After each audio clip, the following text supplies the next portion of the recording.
성경 봉독하겠습니다. 요한복음 21장 1절에서 4절까지 같이 봉독하겠습니다.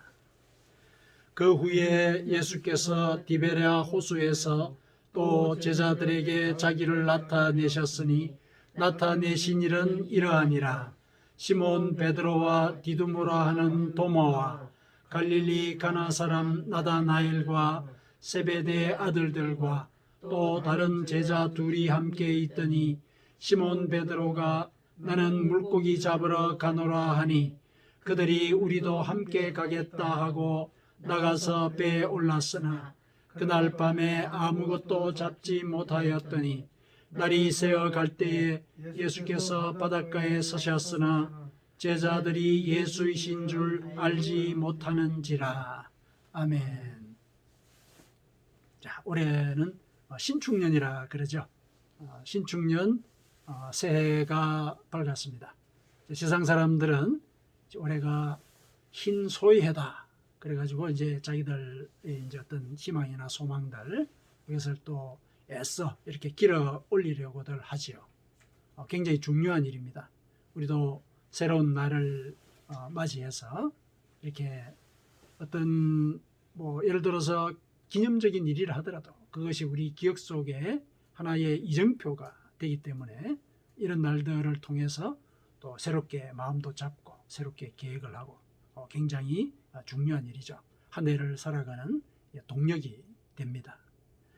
자, 이제 그와 같은 이 일을 우리가 할 것인데 또 현실을 바라보면은 참 또 암담한 구석들이 많지요.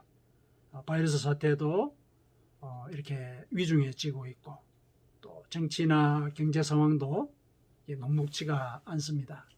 안타까운 마음으로 우리가 다 기도를 해야 되는 이제 그런 일인데 비록 상황이 이제 이러하다 하더라도 우리는 새날과 새 이 기회를 우리에게 주신 하나님의 은혜를 묵상을 하면서 새로운 마음으로 이제 그와 같은 상황을 이겨낼 마음을 다져야 되겠습니다.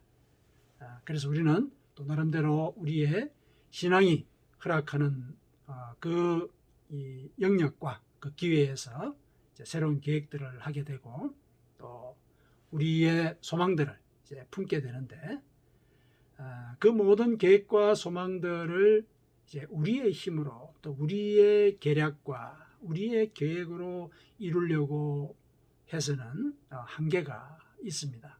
이 사실을 우리가 알아야 되죠. 왜냐하면 우리는 눈앞의 사실도 하나 예측을 못하지 않지 않습니까? 한 치 앞만 이 예측만 해도 피할 수 있는 일들 얼마나 우리가 많이 당합니까? 사실은 문 밖에만 나가도 우리 또 실수를 하지 않습니까? 그런 존재이거든요. 그래서 그런 이 역량 거기에 기대해 가지고 우리의 또 미래를 계획을 한다. 한계가 있을 수밖에 없는 것이죠. 우리가 한 해를 살아가려고 할 때 그리고 하루를 주어진 이 하루의 시간을 살아가려고 할 때는 하늘에서 보신 분의 지혜와 또 섭리를 우리가 받아서 또 그것에 의해서 따라가는 것이 그게 참으로 타당하고 지혜로운 일이죠. 하늘에서 보신 분은 우리가 바로 앞에 무슨 일이 있을지 다 보고 계시거든요. 그래서 그분의 지혜를 우리가 받아 누려야 하는 것이죠. 올 한 해도 이제 우리가 그런 삶을 살아가야 되겠습니다. 오늘 이 본문의 말씀을 통해서 우리가 하나님의 지혜를 받아 누리는 그 길이 뭘까? 이걸 이제 우리가 한번 같이 묵상을 해볼 것인데요. 하나님의 지혜는 우리에게 성령을 통해서 오시거든요. 성령이 우리와 함께 하실 때 하늘의 지혜가 우리에게 임합니다. 그래서 오늘은 이 본문의 말씀을 통해서 성령께서 이제 우리의 삶 속에 어떻게 해야 활동을 하시는지 이제 그런 점들을 주제로 해서 같이 묵상을 해보도록 그렇게 하겠습니다. 물론 이제 성령께서 우리에게는 이미 임해 계십니다. 임해 계시죠. 하나님을 믿겠다고 고백을 하고 회개하면은 성령이 우리에게 오십니다. 오시는데 우리가 그 상태를 유지를 하고 그래야 되는데 그러지 못할 때도 있고, 또 우리 뜻대로 또 살아갈 때가 많지 않습니까? 그러다 보면은 우리 속에 임재해 계시는 성령께서 활동을 하지 못하시는 그런 경우들이 꽤 있습니다.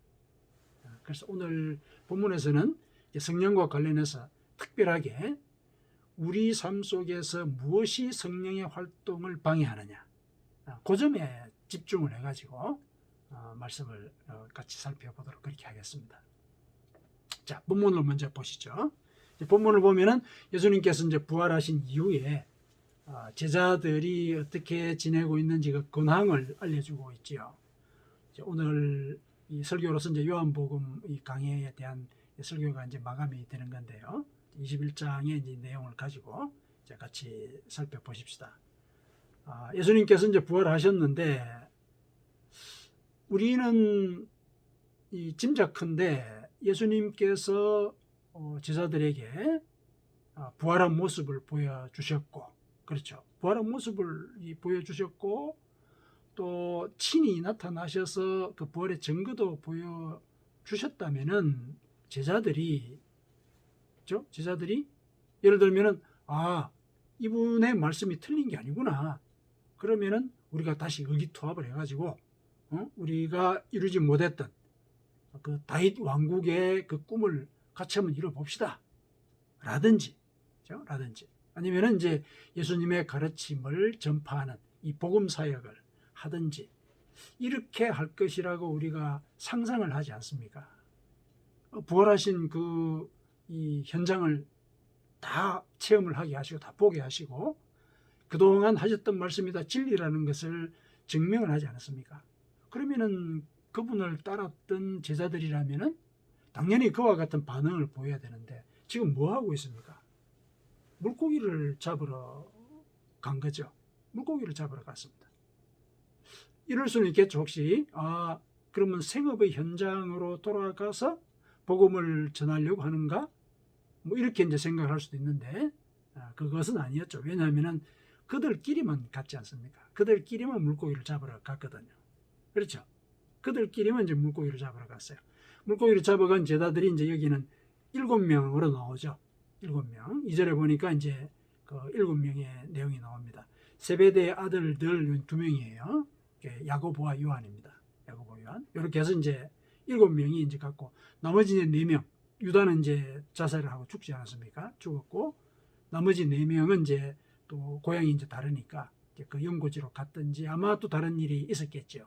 그들에 대한 얘기는 없는데 어쨌든 7명의 제자들, 대다수의 제자들이 물고기를 잡으러 간 거예요. 자, 이 생업으로 이제 돌아가 버린 것이죠. 그래서 이제 이 사람들이 왜 이랬을까? 우리는 이제 궁금하게 한번 따져봐야 되겠죠. 분명히 부활하신 예수님을 눈으로 목격하고 그랬는데 왜 그랬을까?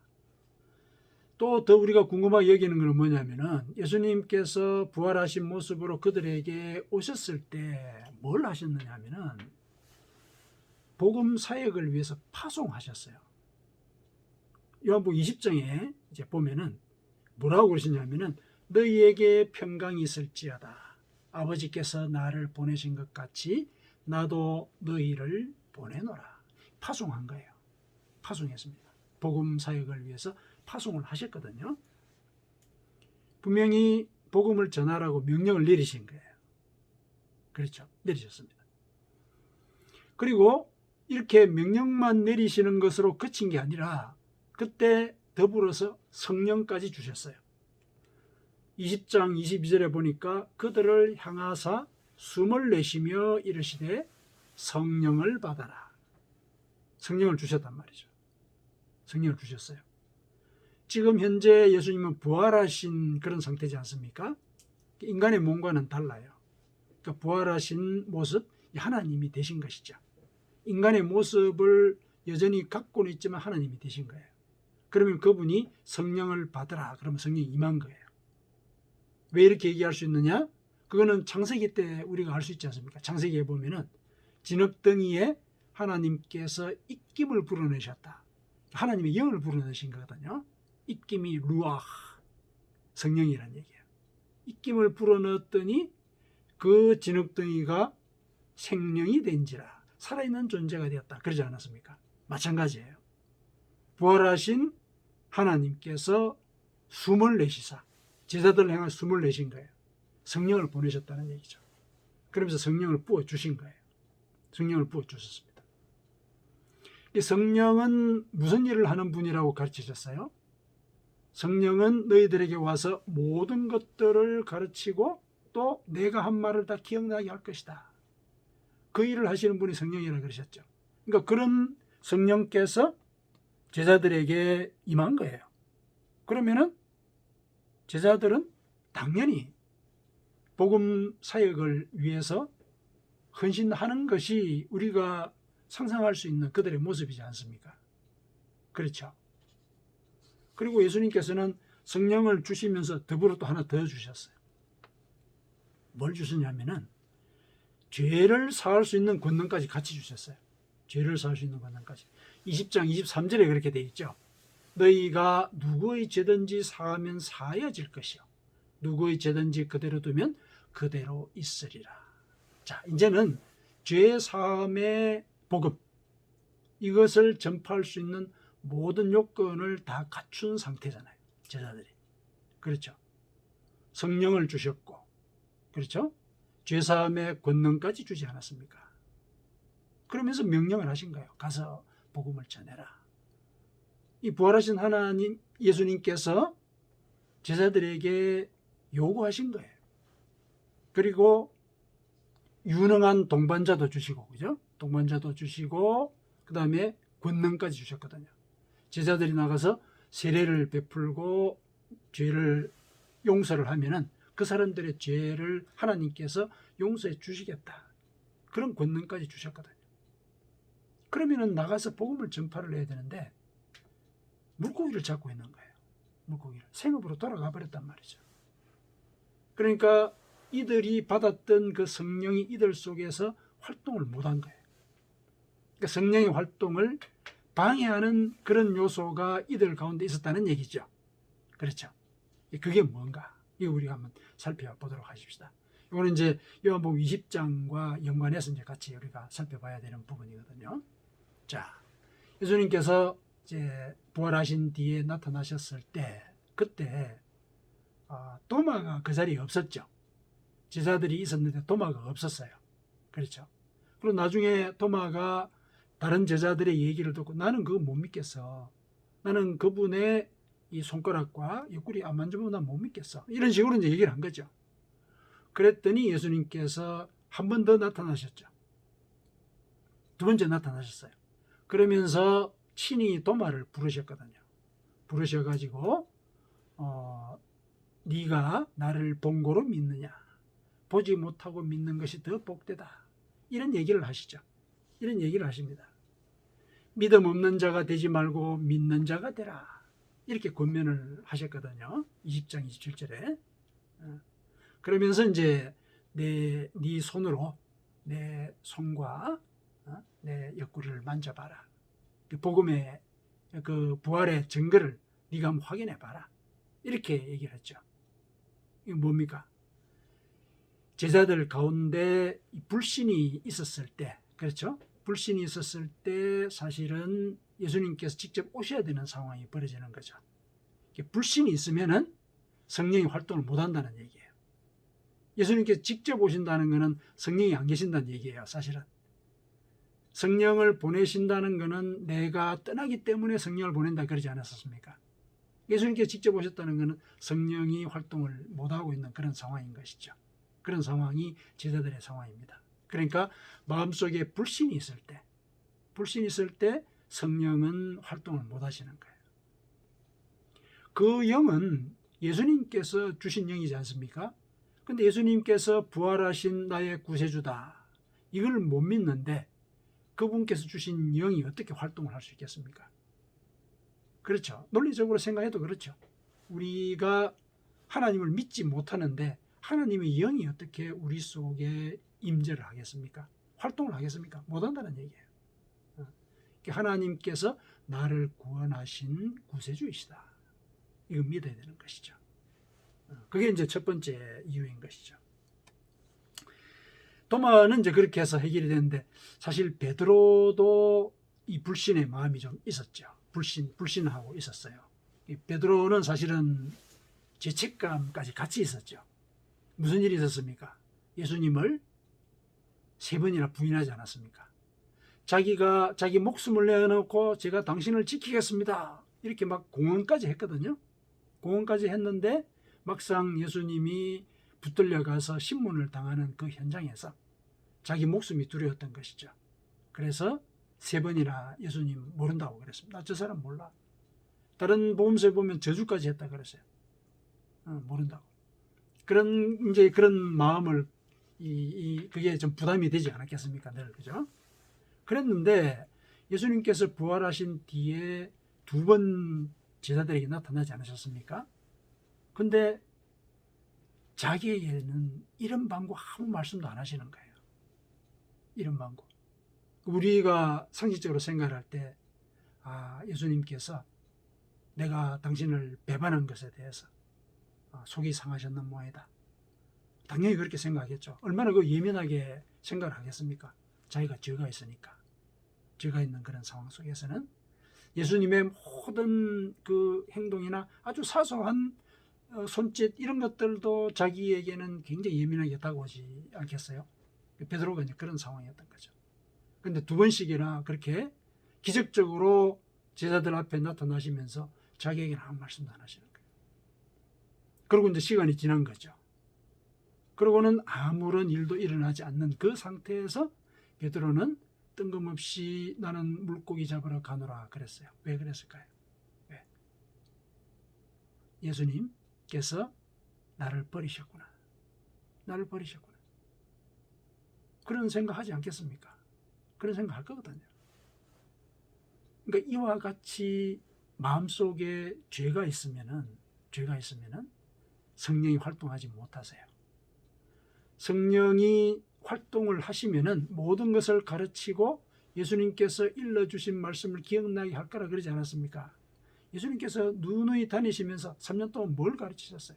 죄 사함의 복음을 가르치지 않았습니까? 죄 사함, 회개하면은 용서한다.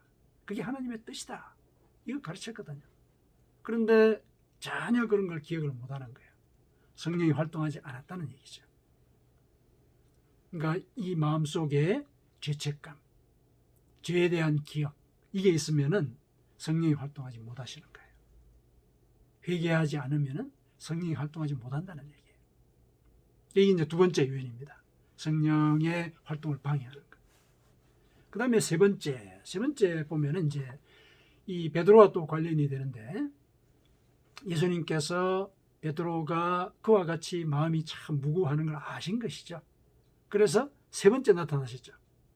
오늘 본문의 말씀이 3번째 제자들에게 나타나신 그 일과 관련되어 있죠. 그래서 나타나셔서 이번에는 베드로를 직접 부르셨죠. 그렇죠? 우리가 읽지는 않았지만 이제 뒤쪽 편에 나오지 않습니까? 불러서 3번 물으시죠. 네가 나를 사랑하느냐? 3번 물으셨어요. 3번 물으셨습니다. 예수님께서는 질책하지 않으셨죠. 질책하지 않으셨어요. 그 사람이 마음속에 죄책감이 있고 불안해할 때 너 이거 잘못했잖아. 이거 회개해. 이렇게 얘기하지 않으셨죠. 뭐라고 물으셨습니까? 네가 나를 사랑하느냐. 하나님께서 우리에게 다가오시는 그 방법이나 이 어떤 모습 그것의 가장 전형적인 형태를 우리가 보고 있는 겁니다. 네가 나를 사랑하느냐. 거기에 베드로는 무릎을 꿇죠. 무릎을 꿇는 그 자체가 벌써 회개하는 거죠. 회개하라 직접 얘기하지 않아도 네가 나를 사랑하느냐. 그 말에 녹아버린 거예요. 마음속에 굳었던 마음들이. 그래서 주여 그러하외다. 주여 그러하외다. 제가 주를 사랑하는 줄 당신께서 아시나이다. 이렇게 고백하죠. 용서를 받지 않습니까? 그렇죠? 그렇게 해서 예수님께서 풀어주셨어요. 풀어주셨죠. 풀어주셨는데 풀어주고 나서 예수님께서 뭐라고 덧붙이시냐 하면은 이제는 네가 예전처럼 젊을 때처럼 네가 허리띠를 딱 메고 네 가고 싶은 대로 가고 그러지는 못할 거야. 이제는 네가 다른 사람들에게 끌려다니면서 네가 이제 팔을 펴고 네 뜻대로는 되지는 않는 그런 삶을 살게 될 거야. 이렇게 얘기를 하세요. 그거를 이제 옆에서 듣던 요한이 뭐라고 해석을 하냐면은 이 베드로가 나중에 어떻게 죽어서 하나님께 영광을 돌리게 될 것인가, 그런 말씀을 하신 것이다, 이렇게 해석을 해요. 그런데 어쨌든 베드로는 이제는 네가 네 마음대로 다니지 않고 나중에 네 팔을 펴서 결국 하나님께 영광을 돌리게 될 것이다, 이렇게 얘기를 하시자마자 베드로가 뭐라 그러냐면, 그러면은 저기 저 요한은 어떻게 됩니까? 이렇게 물어봐요. 이 베드로의 그 말에 저 사람이라고 했는데 그게 이제 요한이에요. 저 사람 어떻게 됩니까? 이렇게 묻거든요. 그때 이제 예수님께서 좀 질책을 하시죠. 질책을 하십니다. 그때는. 아니 이제 저 사람이 어떻게 되든지 내가 올 때까지 그를 내가 살려둔다 하더라도 네하고는 무슨 상관이냐 그게. 너는 나를 따르라. 21장 22절에 그렇게 얘기를 하시죠. 이렇게 이제 질책을 한 거예요. 예수님께서 이제 용서는 하셨지만은 다시 또 질책을 하신 것은 이 베드로의 이 마음. 베드로는 뭡니까? 베드로는 자기를 다른 사람하고 비교하는 생각이 여전히 있는 것이죠. 여전히 비교하고 있는 거예요. 자의식이 있다는 얘기예요. 자의식. 분명히 너는 나를 따르라. 그리고 그전에는 내 양을 먹이라. 이렇게 얘기를 하지 않았습니까? 명령을 하고 그랬는데, 그런데 그 명령을 받은 그 상태로 그것을 순종하는 그 이전에 저 사람은 어떻게 됩니까? 저는 그렇게 죽는다고 말씀하시는데 저 사람은 어떻게 돼요? 요한은 어떻게 됩니까? 이렇게 묻는다는 것은 자기의 의지나 자기의 생각이 여전히 앞서는 거예요. 하나님의 명령보다. 그 상황을 예수님께서 지적을 하신 것이거든요. 너는 나를 따라라. 나를 따르는 그게 중요한 거지 네가 저 사람과 비교되어서 어떻게 되는 이게 중요한 게 아니야. 이렇게 얘기를 하시죠. 그러니까 성령께서 활동하시는 것을 방해하는 요소가 여전히 남아있었던 것이죠.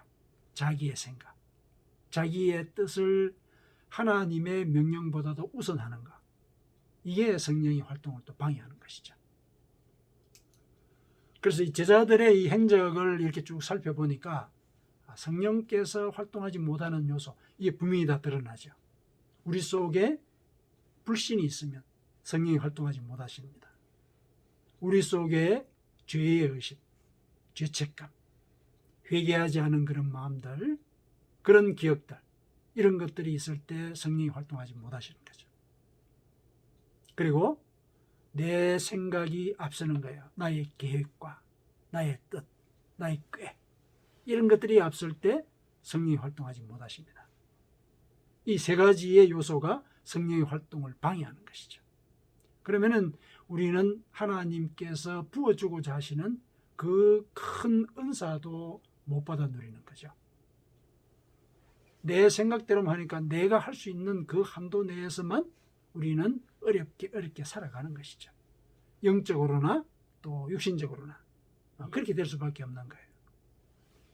그래서 올 한 해 우리가 살아갈 때 우리는 성령의 활동을 방해하는 이런 요소가 내 속에 없는지 이걸 살펴봐야 되겠습니다. 그랬을 때 성령께서 우리 속에서 활발하게 이 활동을 하시도록 우리의 마음밭을 만들어 나가야 되는 것이죠.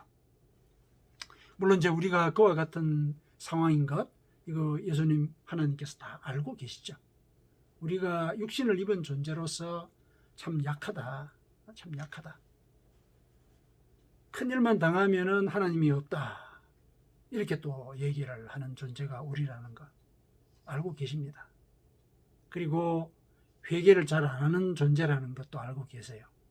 일상이 바쁘다는 이유로 바쁜 일에만 매달려 있지 자기 자신의 영혼을 잘 돌보지 않는 존재라는 것 알고 계시죠. 알고 계십니다. 그리고 뭔가 일이 생기면은 자기 깨부터 이용하려고 하는 그런 존재라는 거 아시죠? 그래서 이와 같은 불신과 그리고 회개하지 않는 마음과 또 자기 꾀를 앞세우는 이런 우리의 성정을 고쳐주고자 또 역사를 하세요. 또 역사를 하십니다. 그냥 내버려 두지 않으세요. 왜냐? 우리는 선택받은 자들이거든요. 선택받은 자들이기 때문에 반드시 구원을 하신다는 말씀이죠. 그래서 그와 같은 역사를 또 하세요. 우리가 그걸 거부하지만 않으면 돼요. 선택받은 자라도 그 은혜를 거부하면은 그거는 그 선택이 무효가 되어버리는 겁니다. 하나님께서 내 마음속에 회개할 마음을 주실 때 회개하는 거, 그 중요하거든요. 예를 들어서 도마 앞에 나타나지 않으셨습니까? 이 불신의 문제를 해결하기 위해서 예수님께서 나타나셨어요. 그러니까 우리에게도 믿음의 증거들을 보여주신다는 얘기예요. 하나님께서 살아계시다는 그 믿음의 증거들을. 그러면 그 증거들이 우리 눈앞에 보일 때 하나님이 살아계시는구나. 또 내 삶 속에서 하나님이 역사하신 그 증거들, 그거를 내가 인정을 하는 것. 그러면 이제 내 속에 불신이 사라지게 되죠. 그래서 우리에게 믿음의 증거들을 보여주실 때, 또 우리가 뭐 일상생활에서도 그런 일도 있을 수 있고, 또 성경을 읽으면서 아, 그렇구나. 참 진리를 그동안 내가 몰랐구나. 이런 것들을 깨닫게 하신단 말이죠. 그런 것들이 우리 속에 믿음을 키워나가는 과정들이거든요. 그러면은 그 순간에 그 깨달음과 인식을 내 것으로 받아들이고 하나님이 살아계시다 고백을 해야 되는 것이죠. 하나님께서는 도마에게 나타나시듯이 우리에게도 믿음의 증거를 주신다는 얘기예요. 믿음의 증거들을. 그리고 두 번째는 우리에게 회개할 마음을 주세요. 성경에 누누이 얘기하고 있지 않습니까? 회개할 마음을 주시는 것도 하나님이시다. 그래서 우리가 기도하거나 성경을 읽거나 사람들을 만나거나 그 모든 과정 속에서 내 잘못이 깨달아지거든 하나님께 회개해야 됩니다. 회개할 마음을 주실 때 회개하는 것이죠. 회개할 마음을 주신다. 그래서 우리가 죄를 해결하도록 하나님께서도 이끌어 주시죠.